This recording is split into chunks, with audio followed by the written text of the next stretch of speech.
Thank you. Thanks, Lucas. Normally I like to wander around, but it's a little bit constrained in this setting, so no, it'll be all right. Thank you. So we might actually shut that door. Is that okay, please?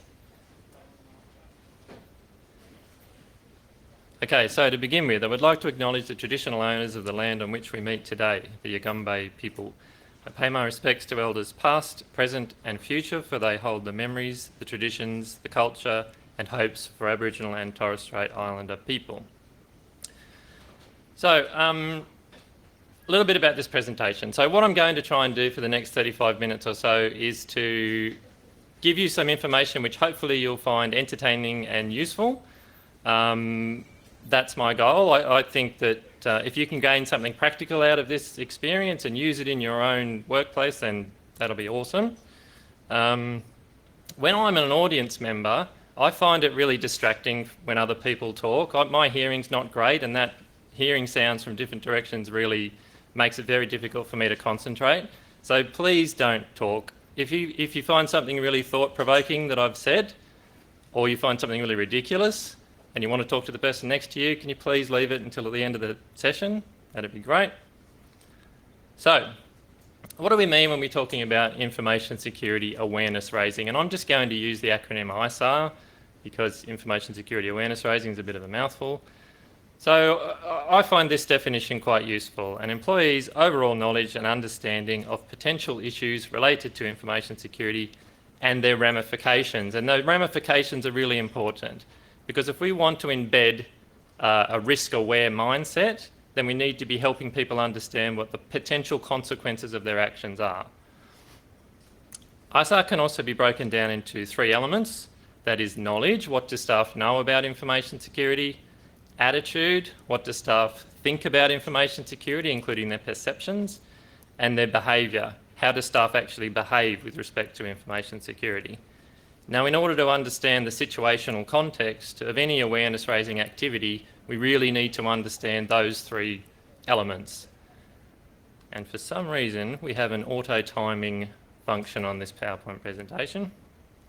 So those three elements, when they're used in some means to measure the information security culture in an organisation, can be very useful as before measures. So you try and measure the culture, and that's not an easy thing to do. Then you put in place some sort of awareness raising activity, and then you measure that culture again, and that's a really good before and after measure. So why is information security awareness raising important? Well, there's a number of reasons, but for me, information security awareness raising is a force multiplier, and a force multiplier is simply something that magnifies the effectiveness of something else, causing it to have a greater impact than it otherwise would. And the woomera is an example of a force multiplier. It's used in traditional Indigenous Australian cultures in lots of different areas, and it basically amplifies the force to a great extent of throwing a spear.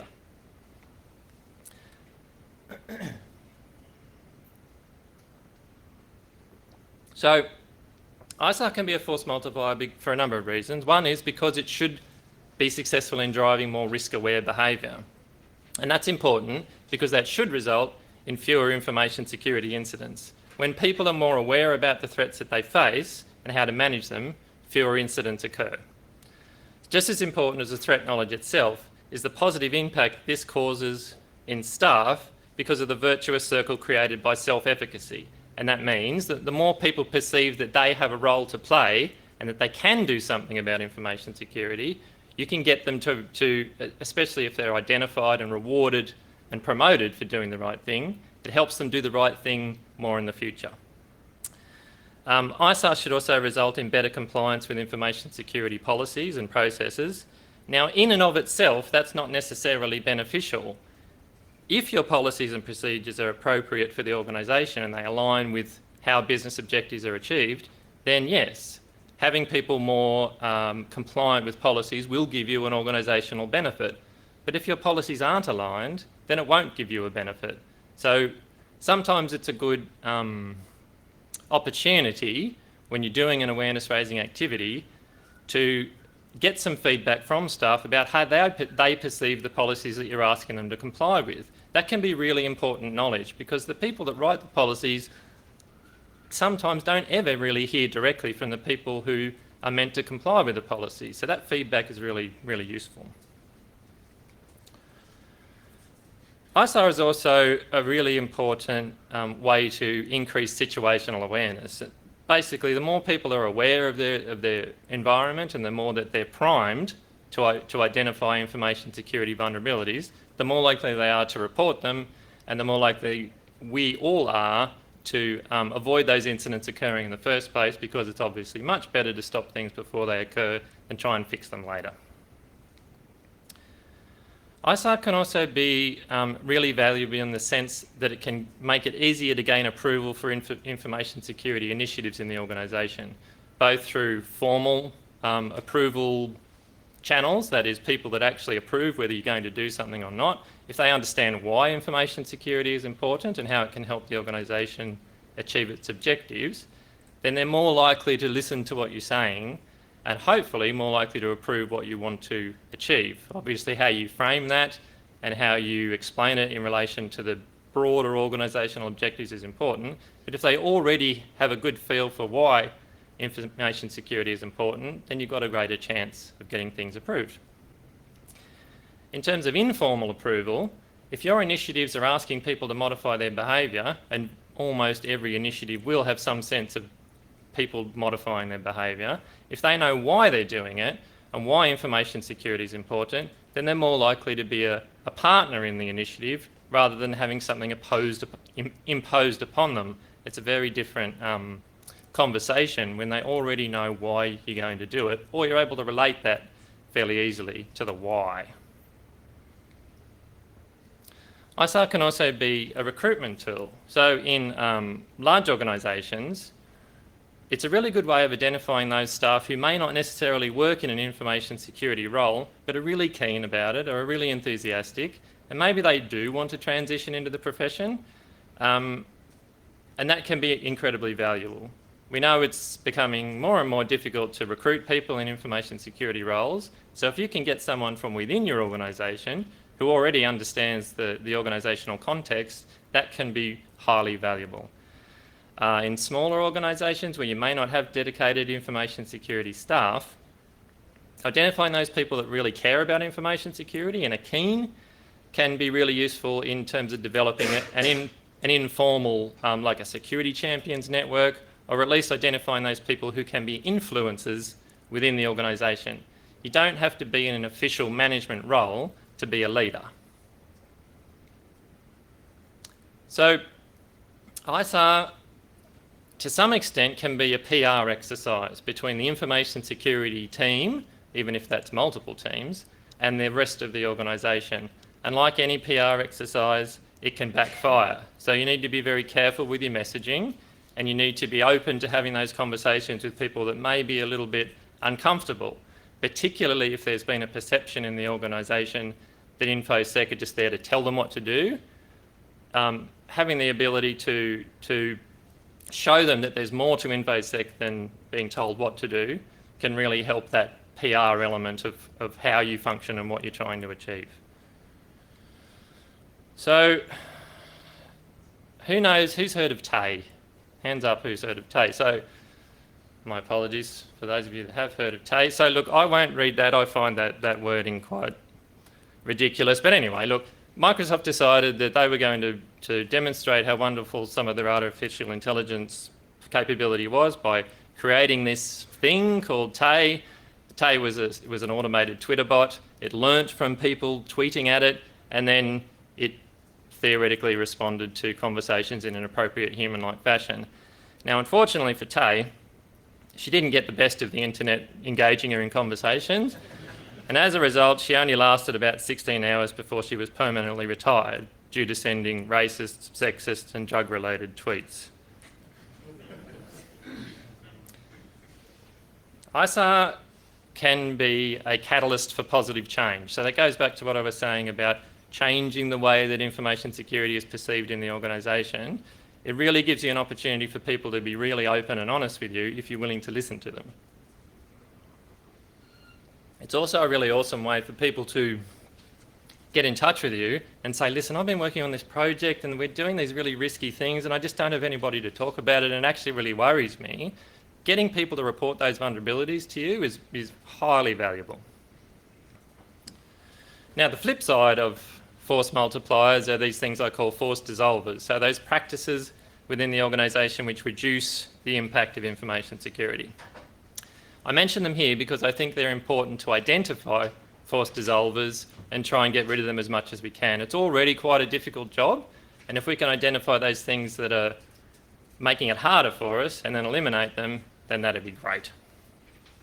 So force dissolvers, for example, are leaders who don't follow the rules, and that's the really important difference between espoused behaviour, what you say you're going to do, and enacted behaviour, what you actually do. Fairness and sense-making are powerful drivers in most people, so processes and policies that don't make sense won't change people's behaviour. So they need to be personally relevant and rational. And then you have organisational practices that actually contradict what you're trying to achieve. For example, you might have very sound privacy policies in relation to collecting information from the public, but very poor information practices when you collect information from your own staff. So these things are important to identify and get rid of if we can. So let's talk a little bit about the theory of how people learn. Engagement is a critical element to any kind of learning. There's different theories about people learn, but one of them highlights the importance of what's called situated learning, which simply means the situations in which people learn, including their environment and their mindset. Situated learning emphasises higher order or systematic processing of the message being imparted to the learner, which is critical for knowledge transfer to real-world problem solving to occur. Situated learning depends upon seeing a learning problem as important, personally relevant, and involves the value of actions in the learning situation and the learner having decision-making responsibilities. Now, this also ties nicely into what we want to achieve in relation to information security responsibility. You know, it's very common for people to hear the message, security is everybody's problem. Now, if we can really impart that in a meaningful way, then that ties in with how people learn by the theory of situated learning. So you want them to know this information is relevant to you because these are your responsibilities and this is what you can do to make the situation better. I'll talk a little bit more about that later. So training should specifically contain motivation for the learner so that they engage in systematic or higher order cognitive processing. If they don't see a motivation that's relevant to them, then they're almost certainly not going to engage and they're not going to learn anything. Many information security threats are intangible and difficult for lay people to relate to, which negatively impacts on plausibility and therefore their motivation of the learner. Fire is a tangible and visceral threat. It's easy for people to relate to. We don't have to explain it, everybody gets it. But information security threats, on the other hand, are often much more intangible, particularly if people have not been personally negatively impacted. So in an intangible context, when people don't really relate to what you're trying to tell them, they fall back to what are called secondary learning channels, and trustworthiness of the advice source is a critical element of that. But this relies on what are called cues for knowledge transfer, which are far less effective and less reliable than if you get that direct engagement via the higher order thinking processes. So other sorts of cues apart from trustworthiness are the reactions of people in the learning setting, external rewards, the attractiveness of the speaker, the number of arguments, and the use of gaffs as well, graphs and statistics. So some of those things we can change and some of them we can't change. So the point is we need to make threats tangible wherever we can because that gets that primary communications method going and helps people learn better. So one way to achieve that tangibility or the way that people relate to threats is to use stories or the use of cases. This thing. So stories can be an active learning and can create an active and learning environment and counteract optimism bias. And optimism bias is the belief that many people have that they won't be the victim of something because they're different to everybody else. So telling people tangible stories that relate a situation that they can relate to really helps get rid of that bias. So telling stories is a really important way to get through to people. Anybody understand this reference? Never-ending story, that's right. So this nice gentleman is called Lamal, and he sang a song in the 80s called Never-ending Story, which was the title song to the children's film Never-ending Story. So I know I'm drawing a long bow here, but I just couldn't resist Lamal's beautiful hair. If there's one thing better than cheesy 80s music, it's 80s pop music hairstyles. So security fatigue, it's something that we need to take into account because staff can feel bombarded with information and switch off their attention. So we need to be careful not to overwhelm them with too much information too frequently. And sometimes that can be difficult in an organisation where you may not be aware of other messaging or you might not be able to control when messaging happens. So you need to be mindful of the fact that people, even if your message is beautifully pitched and well presented, if they just can't take it in because they're in an information overloaded state, it's probably not going to cut through.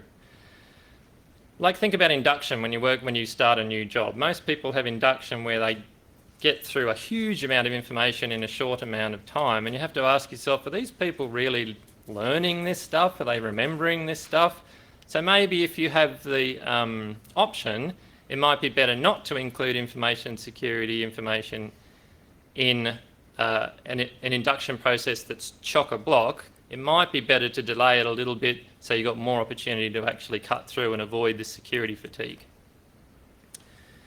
Because reflection is a really critical element to learning. If you don't have time to reflect on the message that's being imparted, you're probably not going to remember it very well. And when everything's chocked in together, you don't have time for reflection. Our fear appeals are persuasive messages that use fear to try and change behaviour. Fear appeals can be counterproductive if they're not used correctly. Anybody understand this reference? What is it? Yeah, it was an ad that was released in Australia in, I think it was the late 1980s. It might have been the mid-1980s, to try and educate people about the threat that HIV represented to the general public. So it wasn't just targeted at those people who were more likely to contract HIV. It was a community-based campaign, and it used a Grim Reaper message that was quite frightening, together with a very clear message as to how to avoid the threat. So fear appeals in general need to be carefully pitched. Self-efficacy and response efficacy are particularly important. So self-efficacy is someone's perception of whether they can use this thing you're trying to tell them to use, and response efficacy is whether they think it's going to be effective. Those two things are critically important when you're talking about fear appeals. So to maximise the chances of success when communicating threats, you need to take into account social norms and organisational culture. You need to have clear, simple and step-by-step messages that seem achievable to the people you're communicating with. You need to make it easy for people to do the right thing by having information security as part of processes rather than an add-on. And you need to be consistent in messaging and behaviour, particularly by people who are in positions of authority or influence. They need to be setting a good example. So let's talk about the awareness raising campaign that I ran in a state government department last year. Also, I forgot to mention at the top of the program that this presentation or anything I say has nothing to do with my current employer, who I won't identify, just letting you know. So the core training message of the campaign that I ran was a stop, think, act message, and that's adapted from workplace health and safety. Lots of workplace health and safety campaigns use this same messaging. And it simply breaks down to the fact that I want people to stop, think about the security risks that they need to consider. And the think component is, what are the risks and what are the impacts? So a little basic, simple risk assessment kind of equation. And then act appropriately, implement security protection according to risk. And asking for help is a really important and legitimate action. Not everybody knows what to do in every situation, but if they know that asking for help is completely a great thing to do, then that really helps them understand how they can be a part of the solution, because we want people to be part of the solution. And asking for help And then being told when they do how awesome it was that they did ask for help is really important. And in any, look, I think in any information security initiative in an organisation of reasonable size, whatever you call your help desk function are really important partners for you. And I strongly recommend getting to know them and making sure that they understand that they're critically important. That when people report incidents to them, that's a really good thing, because we need to know what's going on the ground. And we need to encourage people to report, particularly if they've made a mistake. They need to be empowered to know that reporting an incident is actually a really positive thing. Not reporting an incident, that's completely different. So part of the training message is the idea of reinforcing the point that staff have choices to make in relation to information and how they use it. And the Stop, Think, Act message is obviously designed to get people to recognise the fact they have choices to make. They can make a difference or not, depending on what their actions are.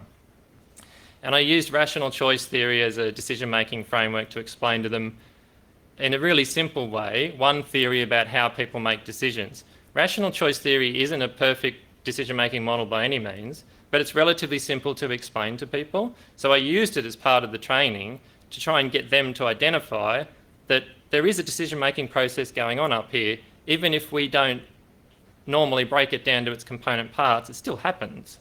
And I want them to see that they have a part to play in the decisions that they make.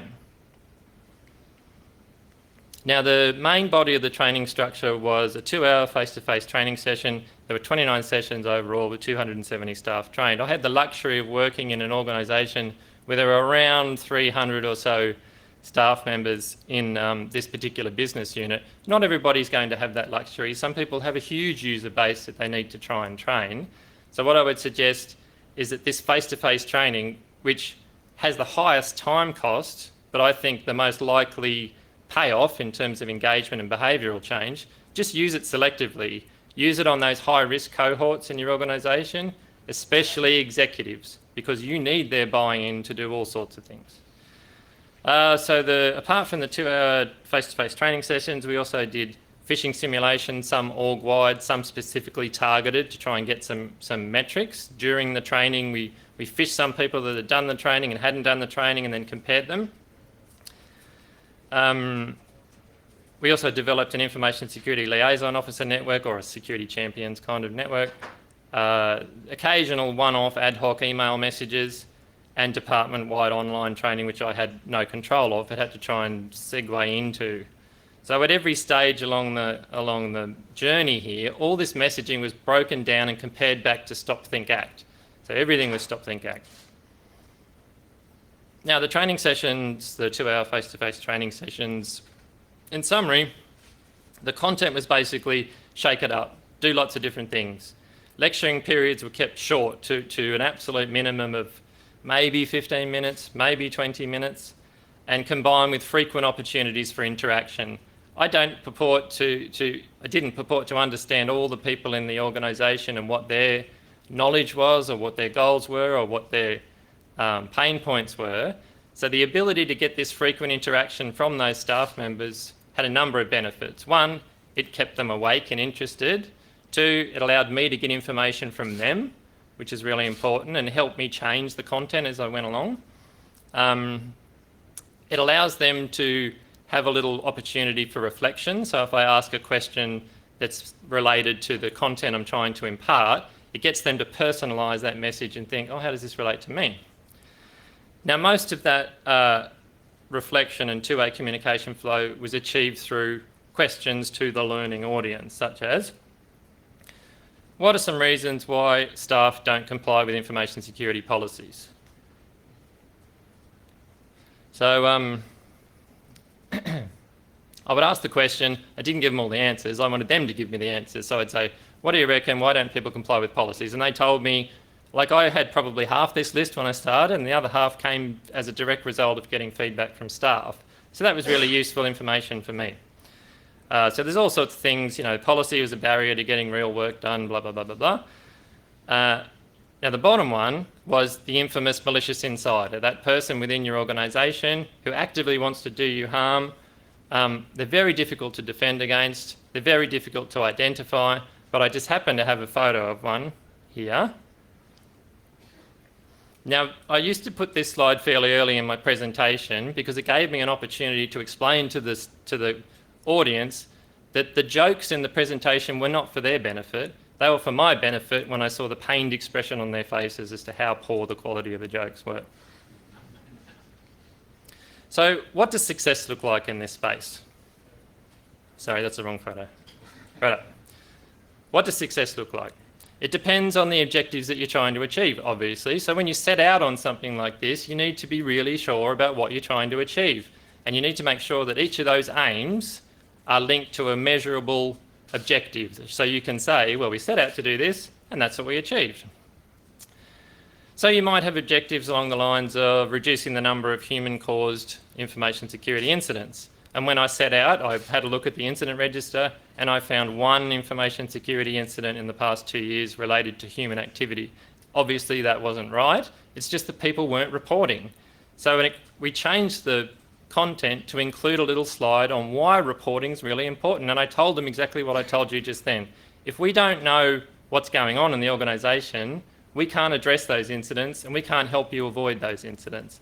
And phishing simulation is really good for, it has its limitations, absolutely no question, but one of the things it's really good for is reporting, because you know how many messages you sent out, you know how many messages were read, and you know how many people reported it if you have a good relationship with your help desk. And that's why I was talking before about that relationship building. So if they got deluged with 60 or 70 phone calls in the first few days that you run your campaign, it was important for me to let them know, this is really good, this is a good thing, and I know it's annoying for you, but we need it for these reasons. And once I explained that, they were totally on board with it. So metrics. Compliance-based metrics are easy, but may not be terribly useful. So the number of staff that attended training, you know, it's useful to some extent. Whether you mentioned required compliance activities that staff needed to be aware of, that's pretty much a tick box. But because engagement with the course material is such a critical part of the learning process, how do you measure engagement? Well, not like that, obviously. I mean, the scale isn't even in line with the ring, so that's ridiculous. So what we did was that we created some post-training surveys, so quick, easy to fill in surveys that I asked staff to fill in when they completed the training. And it covered a 5-point scale on, you know, fairly obvious things, most interesting topics, blah, blah, blah. When people did that feedback, it was anonymous, and I left the room when they filled it in to give them a feeling of being able to be free, because I really wanted them to tell me brutally, honestly, what they thought about the training. And you can't really see those statistics, but on a 5-point scale, the one that scored the lowest was the time taken to do the activity, and even that was 4.3 out of 5, which is pretty good. So a lot of people said, well, 2 hours is a bit long, but they still, you know, averagely, the scores are pretty good.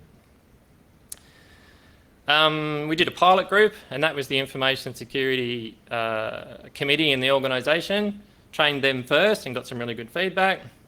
I made sure I invited lots of people I knew within the government to come and do the training and sit alongside the workers, and that feedback was great, and it also helped me build some really good relationships that I didn't have prior to that.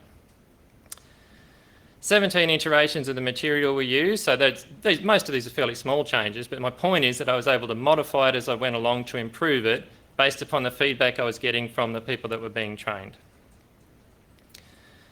And the other thing that we did to try and measure effectiveness in terms of whether people's behaviour or attitudes or knowledge were changed was to implement 2 focus groups. Now, ideally, you'd like to do a broad-based data gathering exercise like a survey, but in this organisation it was going through not a restructure, but a realignment, and people were getting surveyed to death. There was just no space in people's days for any more surveys. So I didn't do a survey, but we did do focus groups on 2 groups, and they were really important to get that really rich data from people about how they felt. So we asked them specific questions about knowledge, attitude and behaviour although that behaviour is self-reported, so it's not completely reliable, it was still a really useful exercise. And the fact that incident reporting rates went up like this. Obviously, phishing campaigns are very difficult to compare like for like because the difficulty level changes all the time. So, I mean, click-through rates are an interesting statistic, but it's not always correlatable. So reporting rates, that's a little bit different, I think. So what worked? Videos are a really great way of breaking up the lectures, focus attention and provide stories. Mixed cohorts worked better. When I had one group where I had a line manager and 3 of his staff, and that was terrible. They just didn't want to talk about anything. So we specifically avoided that. Mornings were better than afternoons. People's energy levels were greater in the mornings than in the afternoons. And clearly focused, narrow, easy to understand exercises were much better than nebulous ones. So early on, I asked people, please describe a situation where information security went wrong or was ineffective. And people just couldn't relate to that question. I thought it'd be really good data, but they were just like, oh, I don't know what you mean.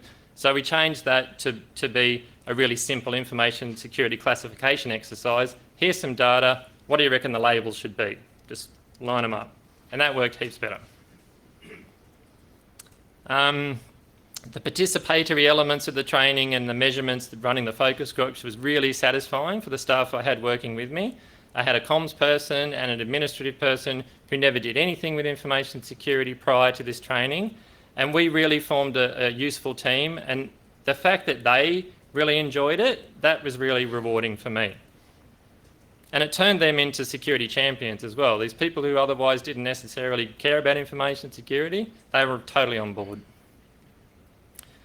Security operations team gained a staff member because one of the training sessions, one of the participants at the end said to me, I really like information security, I'd like to do that for a job. And I said, well, I'll put you in touch with the guy that runs the team. And eventually he joined that team. So that was a good result.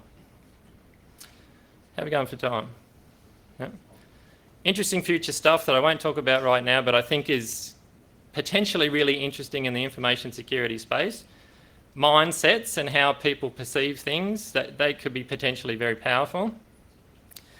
Information aversion is the phenomenon that people don't like getting bad news. It actually triggers a part in their brain that causes them discomfort or pain.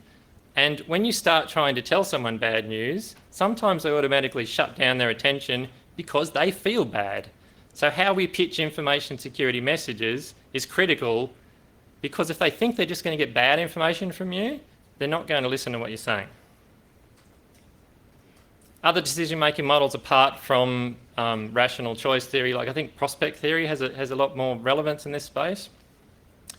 And personality profiles generally I think are hopeless, but there's one called the 4 tendencies, which I think is really useful, and there's stuff that you can do online for free to investigate that, that model.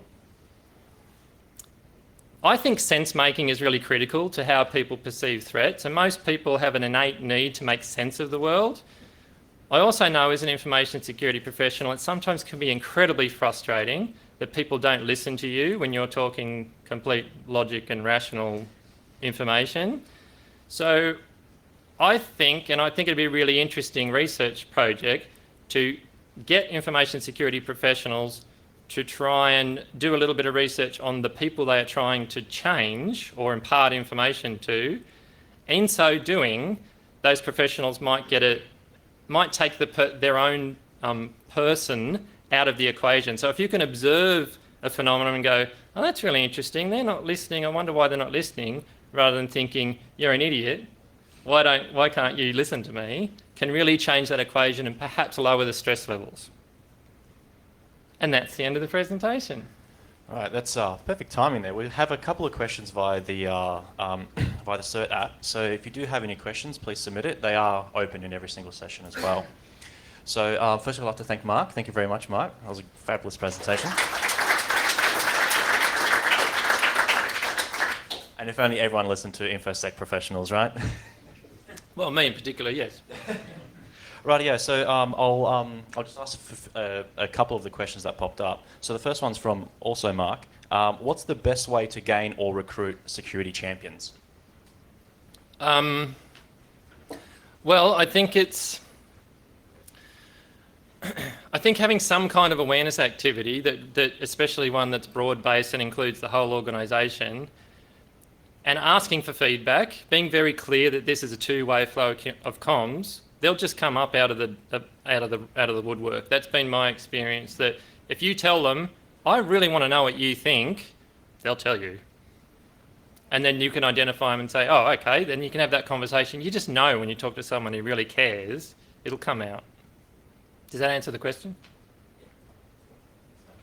The second question was from Stephanie. How do you identify the content required for the 2-hour face-to-face training? Yeah, that's a really good question. So we had a number of criteria that we needed to meet. So ticking the box on compliance, that was one of them.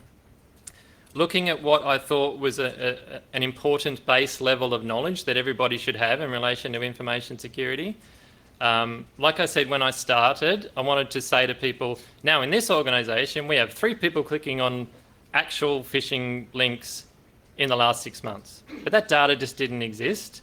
So one of the criteria that then went into the training was tell people why reporting is important. And then that helped us it helped just reveal so much more that we weren't aware of in the past. And as I said, there were 17 iterations of this material. So it changed as we went along based upon what I could see was working and not. You know, when you're talking to an audience and they just glazed over or they're asleep and they're just not getting it. So those times, or like when I did short exercises that the people being trained were asked to do, I'd float around the room and look over their shoulders and see how that was going. And you could just tell the buzz, people talking, sometimes even about the topic you asked them to talk about. That gave me some good feedback. Oh, that material works, that material doesn't work. So it just changed over time. And I always read the surveys. After every session, I read the surveys. And that led me to introduce some new material. One of the questions was, what else would you like to hear about? Or what don't you want to hear about? And that we just changed it as we went along as a result of the feedback. Right, so that's all the questions online. Were there any questions in here that anyone might have? Well, thank you very much, Mark.